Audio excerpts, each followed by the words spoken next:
where they can actually see you. It's good. That's why I was right there. I brought Christian back for some reason. For some strange reason. Some strange reason.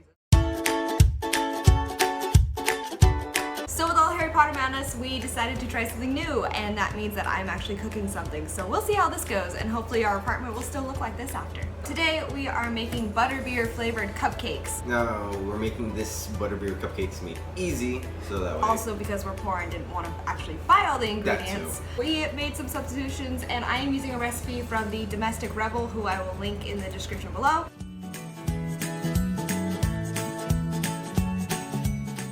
Alright, so Christian is the one who actually knows how to cook because I am useless in the kitchen essentially, unless it comes to grilling. I'm good at grilling things. You've never grilled anything. I've grilled things. I haven't seen. The first thing we need to do is preheat the oven to 350 degrees. Have we done that yet? No. Alright, we're doing that now. Second is line the muffin tins with 18 liners. So in a large bowl, you're going to mix cake mix and the soda. Okay, here's the thing. So, the cake mix, it's really complicated, okay? So just pay attention. You're gonna open it like so. Oh my god, it's not so you're gonna open it like so, and then carefully dump it in there. And the soda. For this, you need how many You need a ounces? can of butterscotch soda. Can't find any butterscotch soda, any cream soda will do. One can is typically 12 fluid ounces. So place it firmly on the ground, on a flat surface. All right, and then what you want to do is stay eye level and then pour it. And there we go. Okay, so now that we have our liquid, mix it in, and then nothing else. So just the liquid and the cake mix. So please enjoy this interlude as I beat the hell out of this thing.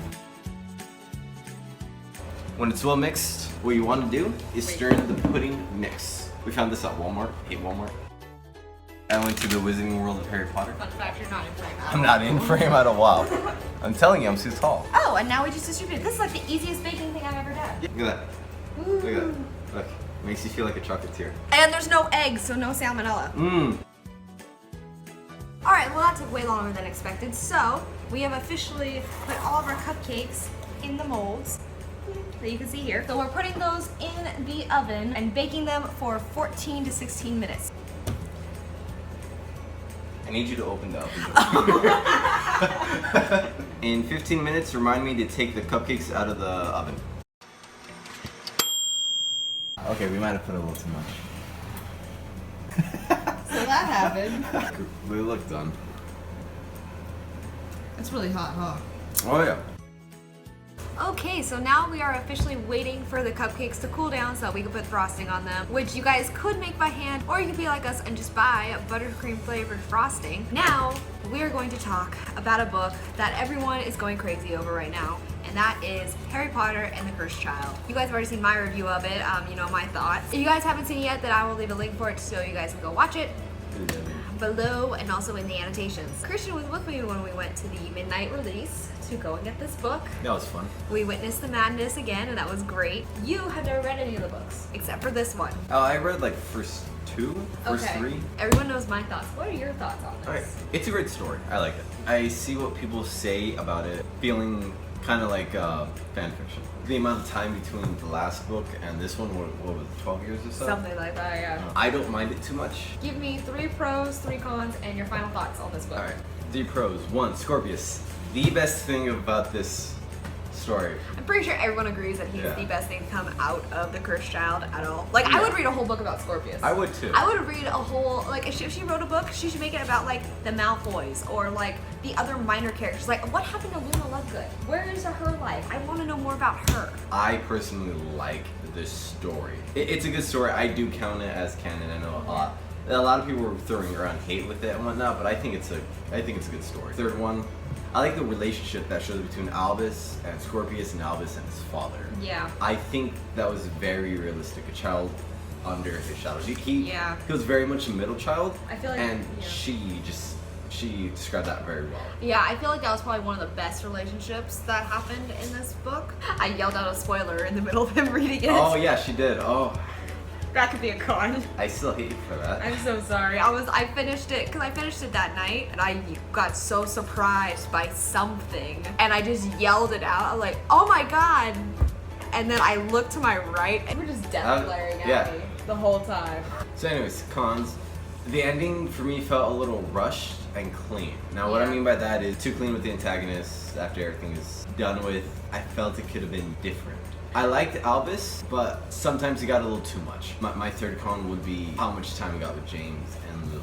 So final thoughts on it? Yeah, final thoughts. It's great. I do like it. I do like that it is canon. The trolley witch. Oh was god, interesting. okay, fourth pro, the trolley witch. I love her. That was great. The trolley witch just came out of nowhere. She just went I T1000 couldn't stop up laughing. and I had no idea what happened with that, but I just appreciated it because it was ridiculous. It It Felt was. like a Night Vale scene. It did. It really did. I want the will Night s- Vale to be a character. I will say this was a lot easier to read than the Welcome to Night Vale book. But that concludes our Harry Potter talk. Now back to the cooking part.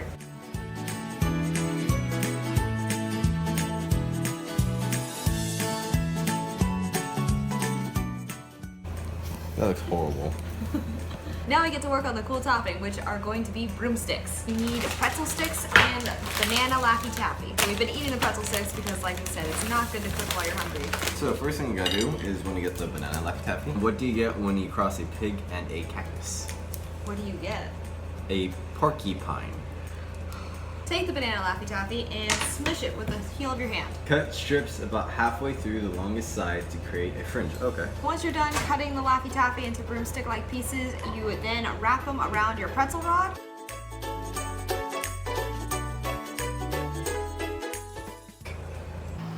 Look at that.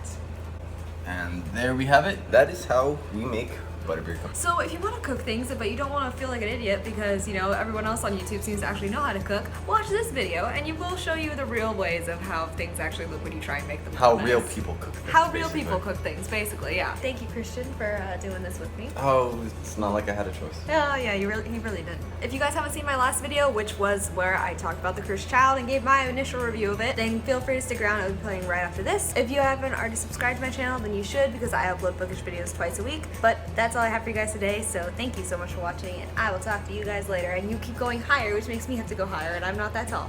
Okay, bye. Bye.